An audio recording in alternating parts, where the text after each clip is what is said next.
누가복음 24장 28절부터 35절까지 말씀입니다. 누가복음 24장 28절부터 35절까지 말씀입니다.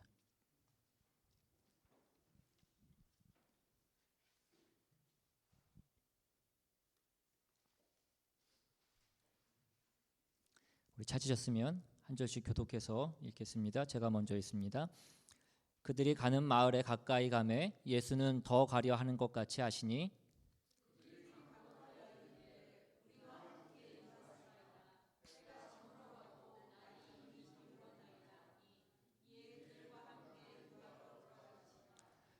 그들과 함께 음식 잡수실 때에 떡을 가지사 축사하시고 떼어 그들에게 주시니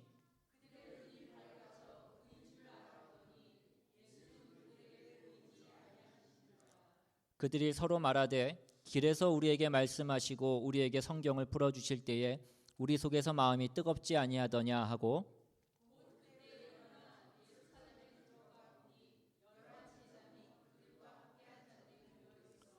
말하기를 주께서 과연 살아나시고 시몬에게 보이셨다 하는지라.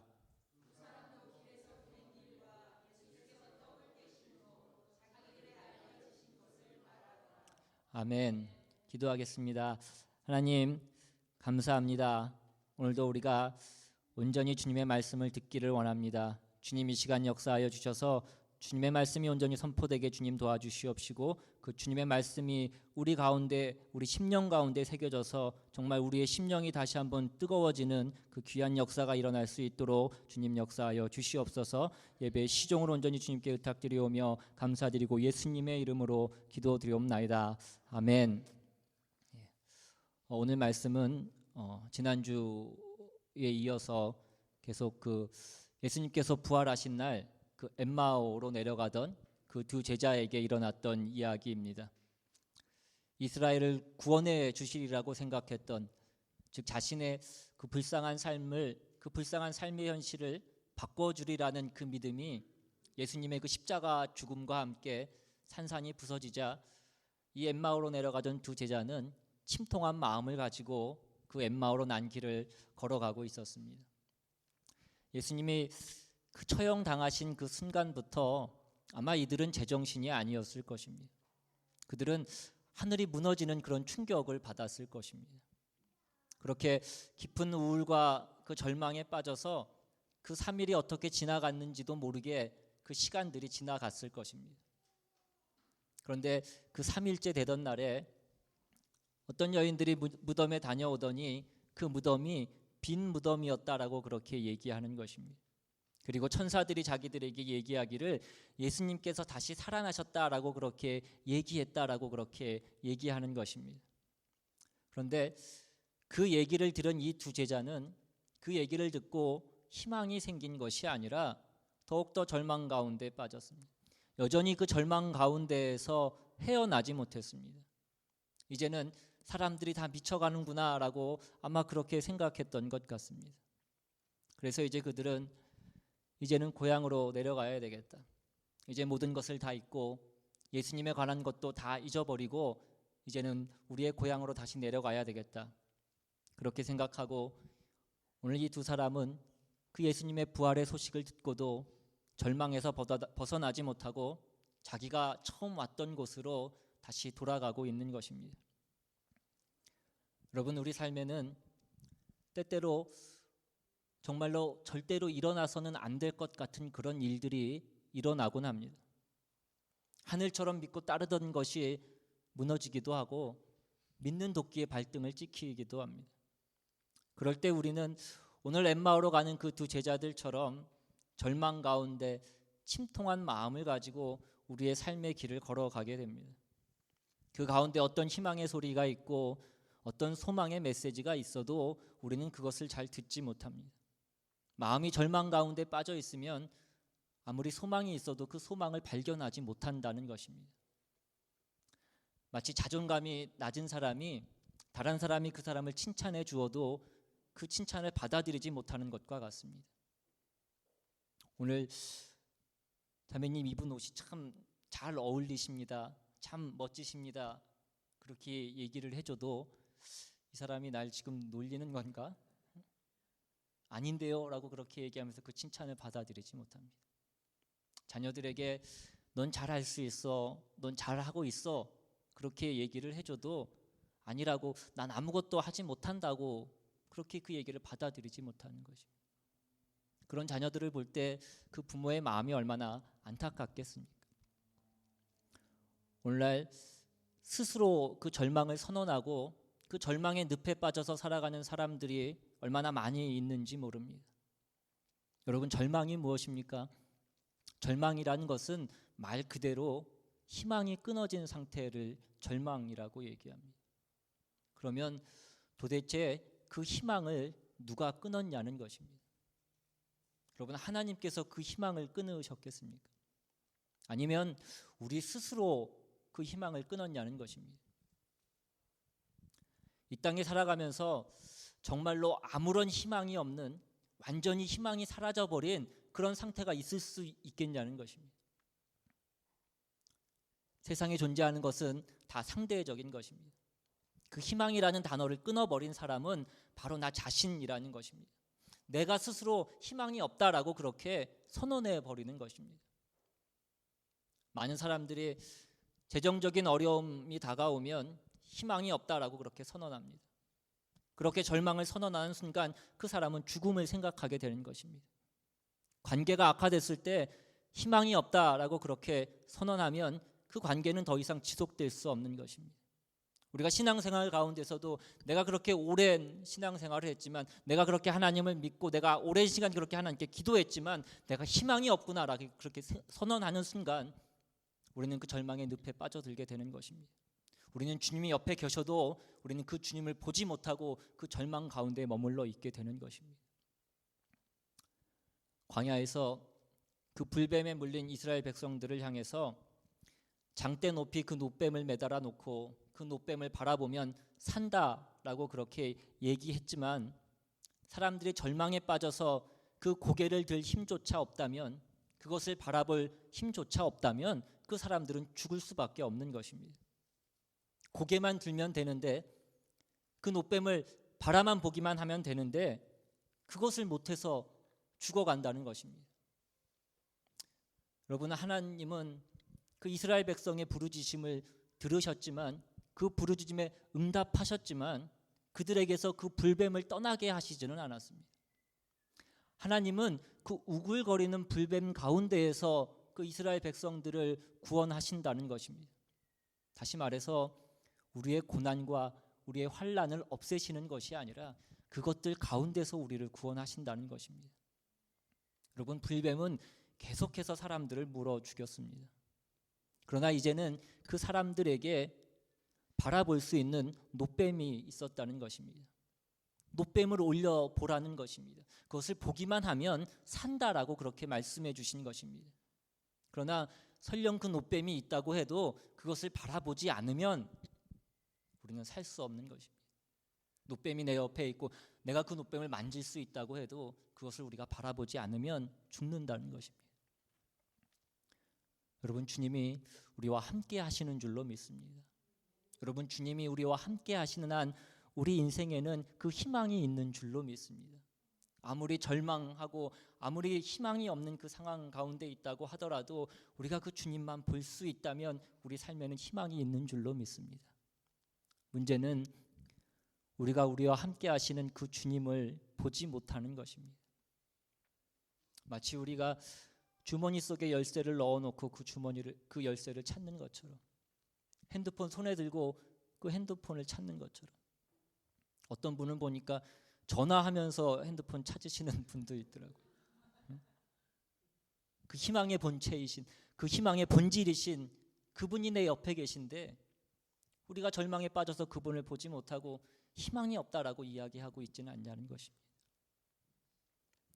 여러분, 인생의 주인이 그 부활의 주, 그 예수 그리스도가 우리 삶의 주인이신 그 인생은 그 인생의 모든 해답을 이미 갖고 있는 줄로 믿습니다.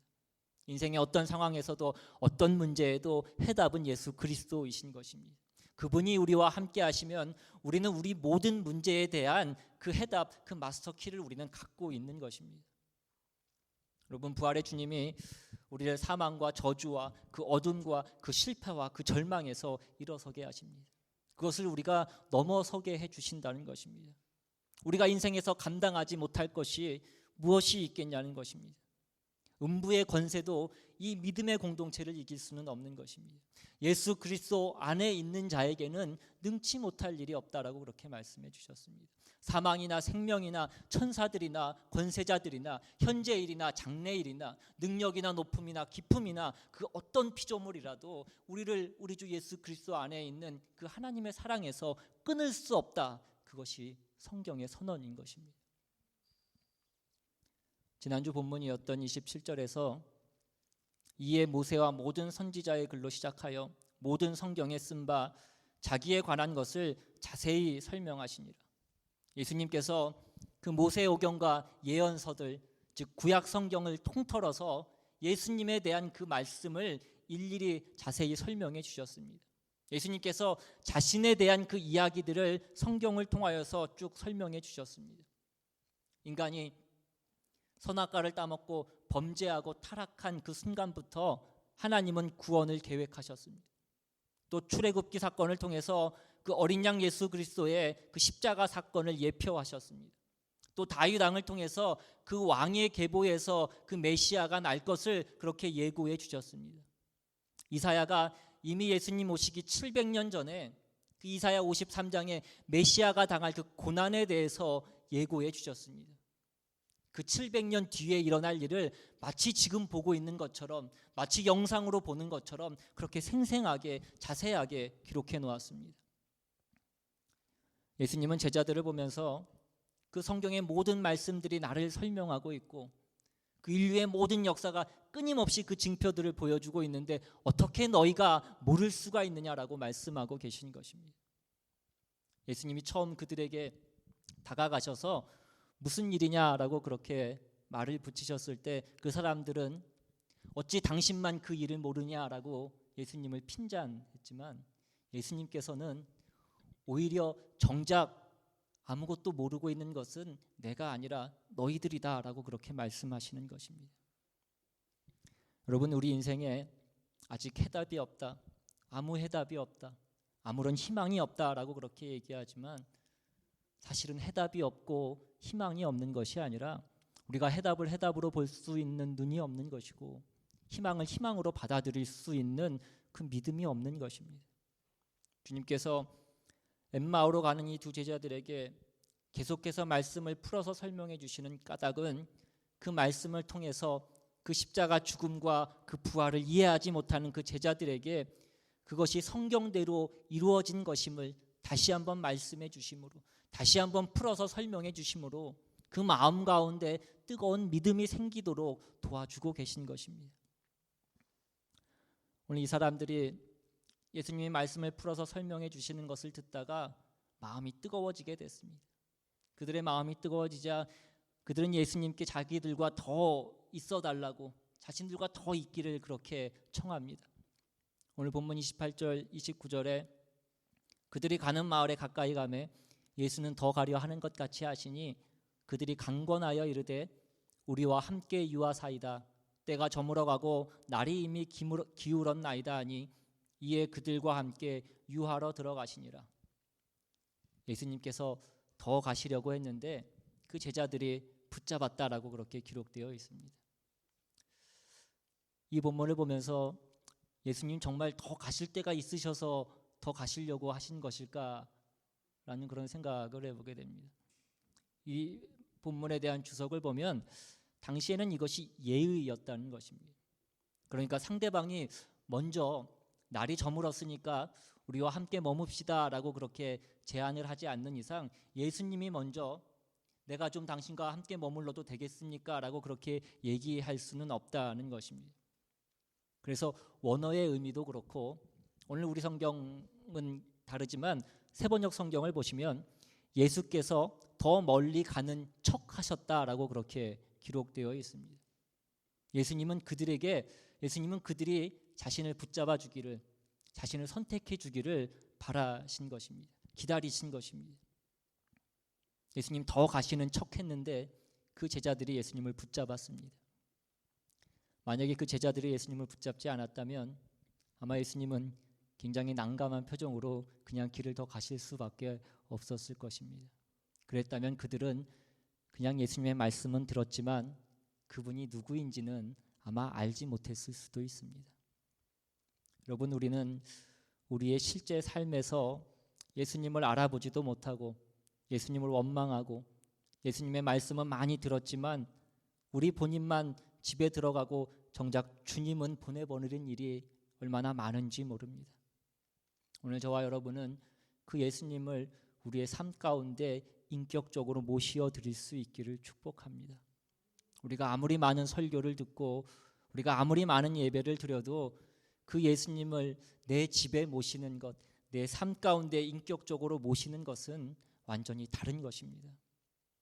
여러분, 이미 그 예수님이 그들을 만나주시고 그들에게 놀라운 가르침을 주신 것도 굉장히 대단한 일이지만 예수님이 그들과 함께 머무셨을 때, 그들 집에 들어가셨을 때 전혀 다른 차원의 일이 벌어지게 되는 것을 우리는 보게 됩니다.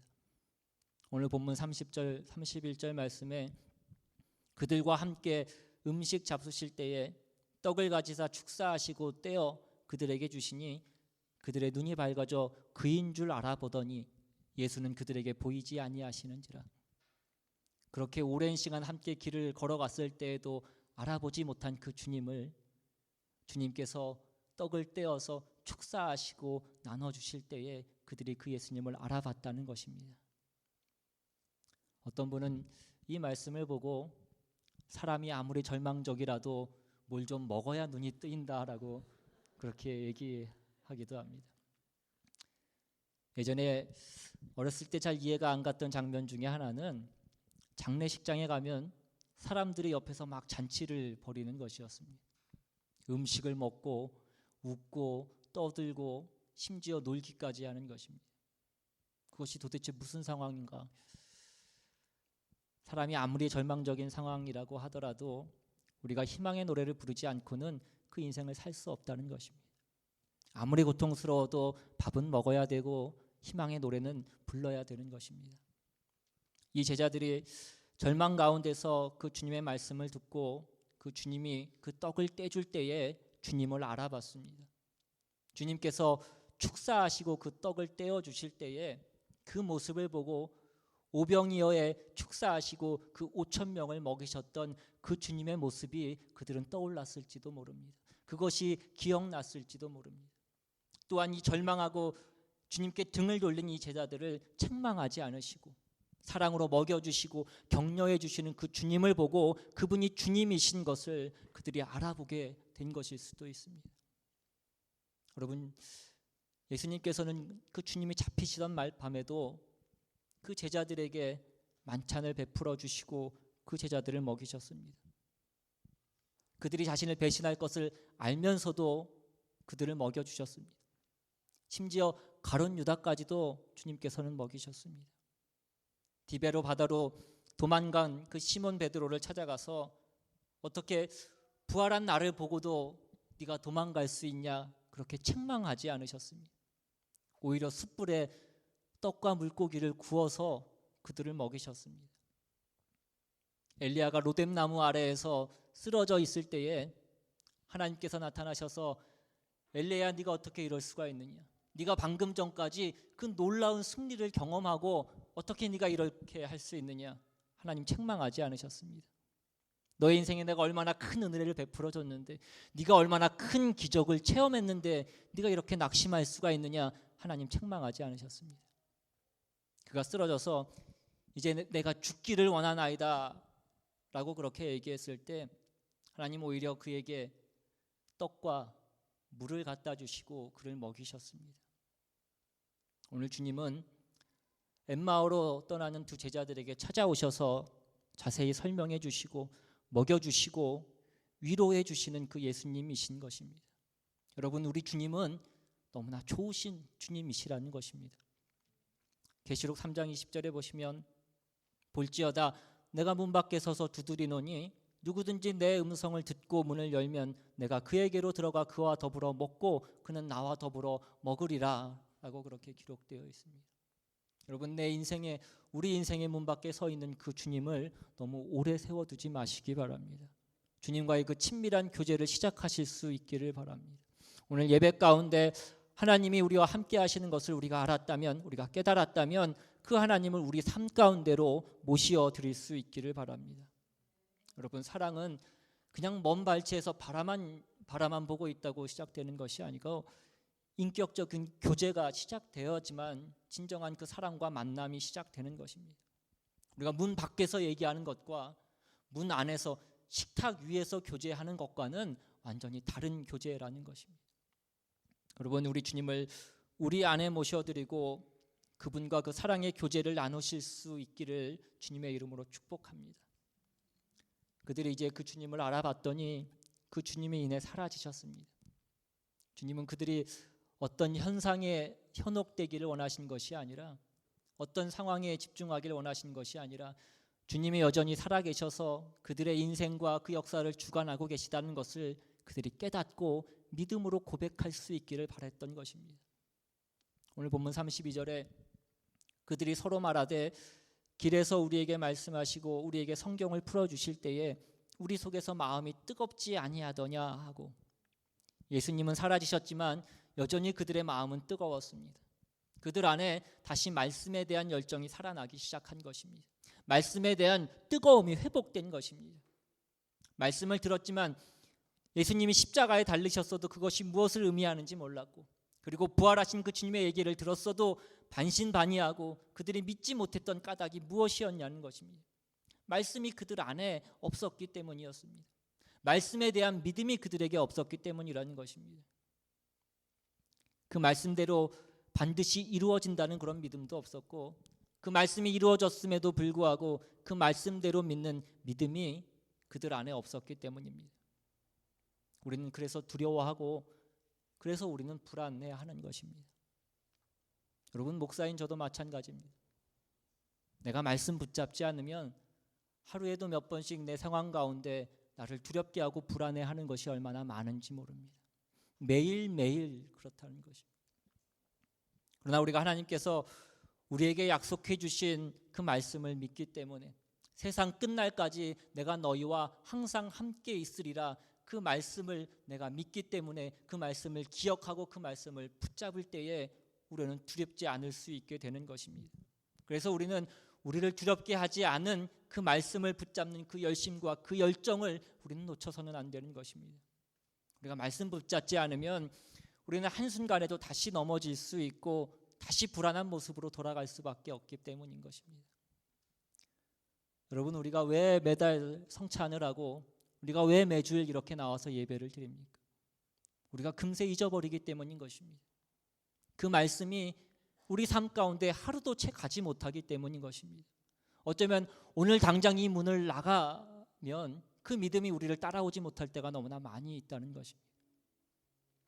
그래서 하나님은 이스라엘 백성들에게 만나를 내려주셨을 때에도 하루분 밖에는 거둘 수 없게 하셨습니다.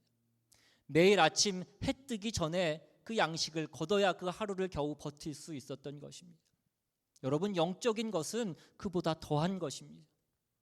어떻게 일주일에 한 번 말씀 듣는 것으로 우리의 신앙을, 우리의 믿음을 지키면서 살아갈 수 있겠냐는 것입니다. 더군다나 그 일주일에 한 번 듣는 그 말씀도 때로는 우리가 귀를 닫고 듣지 않을 때가 너무나 많지 않냐는 것입니다. 한 귀로 듣고 한쪽 귀로 흘릴 때가 너무나 많지 않냐는 것입니다. 어떤 큰 교회에서 목사님이 설교를 시작했는데 그날따라 스피커가 좀 문제가 있어서 스피커 사정이 좀 좋지 않았던 것 같습니다. 뒤에 앉아있던 한 집사님이 참지 못하고 목사님께 소리쳤습니다. 목사님, 좀 크게 말씀해 주십시오. 뒤에는 전혀 들리지 않습니다. 그러자 앞에 앉아있던 한 집사님이 이렇게 소리쳤습니다. 괜찮아요. 별로 들을 게 없어요. 웃기지만 슬픈 이야기이기도 합니다. 또한 목사인 저에게는 굉장히 두려운 그런 이야기이기도 합니다. 우리가 날마다 그 주님의 말씀을 기억하기 위해서는, 우리가 날마다 주님과 동행하기 위해서는 우리가 그분의 말씀을 날마다 먹고 마시지 않으면 우리는 버티지 못하는 것입니다. 여러분, 그게 믿음이라는 것입니다. 주님을 만나고 나면 그 부활의 주님이 내 심령 가운데 주신 그 말씀이 그 생명의 불꽃이 꺼질 수 없는 것입니다. 그래서 그것이 우리 안에 있는 그 절망과 어두움과 슬픔과 거짓과 그 모든 악한 것들을 다 태워버리시는 줄로 믿습니다. 오늘 이 사람들이 예수님은 사라졌지만 그 안에서 그 마음 가운데에는 계속 불이 나고 있었습니다. 그 성령의 불이, 그 생명의 불이, 그 말씀의 진리의 불이 그 안에 계속 붙어 있었습니다. 그들은 엠마오 도상에서 만난 그 주님으로 인해서 변화되기 시작했습니다. 마치 다메섹 도상에서 그 영광의 빛으로 오신 그 주님을 만나고 그의 삶이 완전히 변화되었던 그 청년 사울처럼 오늘 이 엠마오 도상에서 주님으로 인해서 그 두 사람은 변화되었던 것입니다. 여러분, 우리가 우리의 인생길에서 누구를 만나냐는 너무나 중요한 것입니다. 우리가 단순히 그냥 사람만 만나고 말 것이냐, 아니면 그 하나님을, 그 주님을 우리가 만날 것이냐. 학생들은 성적을 잘 받는 것이 너무나 중요하고, 직장인들은 평가를 잘 받는 것이 중요할 것입니다. 사업하는 사람들은 매출을 잘 올리는 것이 중요할 것입니다. 그러나 그것보다 훨씬 더 본질적으로 중요한 것은 우리의 인생 가운데 그 어렵고 그 힘든 순간에 그 부활의 주님, 그 생명의 주님이 나와 함께 하신다는 것을 우리가 체험하는 것이 너무나 중요하다는 것입니다. 여러분, 우리의 인생 가운데 시험은 또 오게 되어 있습니다. 그것이 필기 시험이냐 실기 시험이냐 그 차이만 있을 뿐이지 인생의 테스트는 끊임없이 오게 되어 있다는 것입니다. 그것이 건강의 문제이든 질병의 문제이든 가정의 문제이든 물질의 문제이든 비전의 문제이든 그 상황 가운데에서 우리가 좋은 결과가 오게 되는 것이 물론 중요하지만 정말 영적인 관점에서 중요한 것은 우리가 그 살아계신 하나님을 그 상황 가운데서 만나느냐, 그것이 중요하다는 것입니다. 여러분, 오늘 우리가 기도할 때에 하나님, 우리 인생 가운데 우리 엠마오로 가는 그 길 위에서 주님을 만나게 해주십시오. 우리가 뜨겁게 주님을 만나서 내 인생 가운데 어떠한 시험이 와도 내가 능히 감당할 수 있게 해주십시오. 그것이 우리의 기도의 제목이 될 수 있기를 바랍니다. 우리의 인생이 그렇게 주님을 만나면 변화되지 않을 인생이 없습니다. 여러분, 자신의 변화가 너무 느리다고 낙심하지 마시기 바랍니다.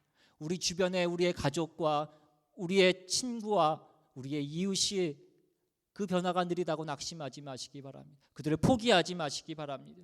예수 그리스도를 인격적으로 만나면 반드시 그 인생은 변화되게 되는 줄로 믿습니다.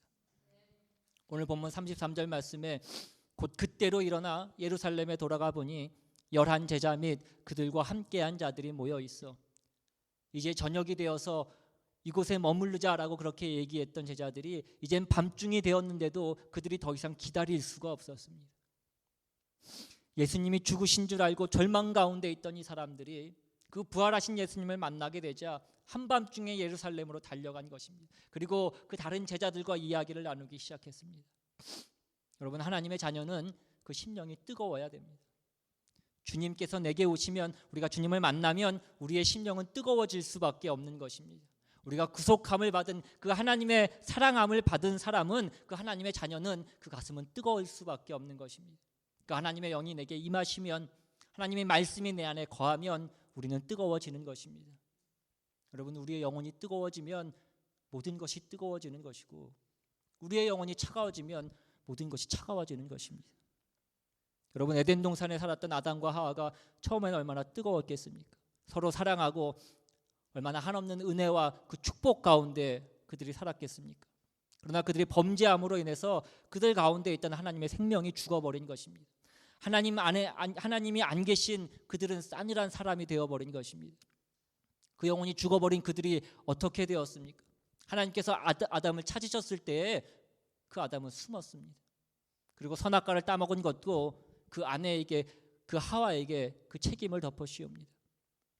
하나님께서 주신 그 영적 생명이 끊어지니 부부간에도 차가워지는 것입니다. 여러분, 오늘날 이 시대가 무엇이 문제입니까? 무엇이 부족합니까? 오늘날 이 시대가 왜 이렇게 차가워지고 왜 이렇게 각박해졌냐는 것입니다. 사람들이 하나님을 떠났기 때문이라는 것입니다. 하나님을 떠나서 그 마음이 차가워졌기 때문이라는 것입니다.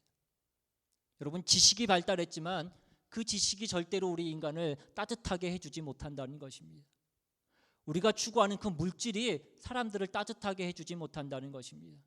여러분, 물질은 오히려 우리의 삶을 얼마나 차갑게 만드는지 모릅니다. 우리는 물질 때문에 우리의 이웃과 싸우고, 물질 때문에 부모와 자식 간에, 형제 간에 가장 가까워야 될 그 사이가, 가장 따뜻해야 될 그 사이가 얼마나 차가워졌는지 모릅니다.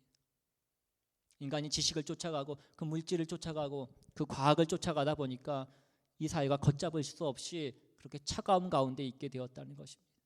가정도 차가워졌고 교회도 차가워졌습니다. 결혼식 하기가 무섭게 깨어지는 가정들이 너무나 많고, 개척 예배 드리기가 얼마 안 됐는데 무너지고 찢어지는 교회가 얼마나 많은지 모릅니다. 여러분, 우리가 부활하신 그 주님을 만나고 주님이 주신 그 말씀으로 우리의 마음이 다시 한번 뜨거워질 수 있기를 바랍니다. 가슴이 뜨거운 저와 여러분 되시기를 주님의 이름으로 축원합니다. 우리가 뜨거워져야 우리의 가정도 우리의 교회도 다시 뜨거워질 줄로 믿습니다. 여러분, 하나님은 하나님의 자녀들이 그 우울한 상태로 그 우울한 인생을 살고 그 우울한 신앙생활을 하는 것을 원하지 않으십니다. 우리가 어떠한 고난 가운데 있을지라도 우리는 그 승리하는 인생이 되는 줄로 믿으실 수 있기를 바랍니다. 우리가 아무리 절망의 상황 가운데 있을지라도 우리는 그 승리의 노래를, 그 희망의 노래를 불러야 되는 존재인 줄을 믿으실 수 있기를 바랍니다. 우리가 이제는 그 십자가의 자리에만 머물러 있는 것이 아니라 그 부활의 자리까지로 나아가는 우리 모두가 되기를, 우리 교회가 되기를 주님의 이름으로 온전히 축원합니다. 오늘 시간 함께 찬양하고 또 받으신 말씀 생각하면서 기도하기를 원합니다. 마음이 상한 자를 고치시는 주님, 하늘의 아버지, 나를 주관하소서. 주의 길로 인도하사 자유케 하소서. 새 일을 행하사 부흥케 하소서. 오늘도 주님께서 우리의 마음을 다시 한번 뜨겁게 해주실 줄로 믿습니다. 엠마오로 가는 그 제자들에게 나타나신 것처럼 우리의 삶의 그 인생길에 우리를 찾아와 주셔서 우리의 길을 바꾸어 주실 줄로 믿습니다. 우리 안에 다시 한번 그 성령의 기름을 부어주시고 우리를 다시 한번 뜨겁게, 우리 안을 뜨겁게 불태워 주실 줄로 믿습니다. 우리 시간 같이 찬양하며 나아갑니다.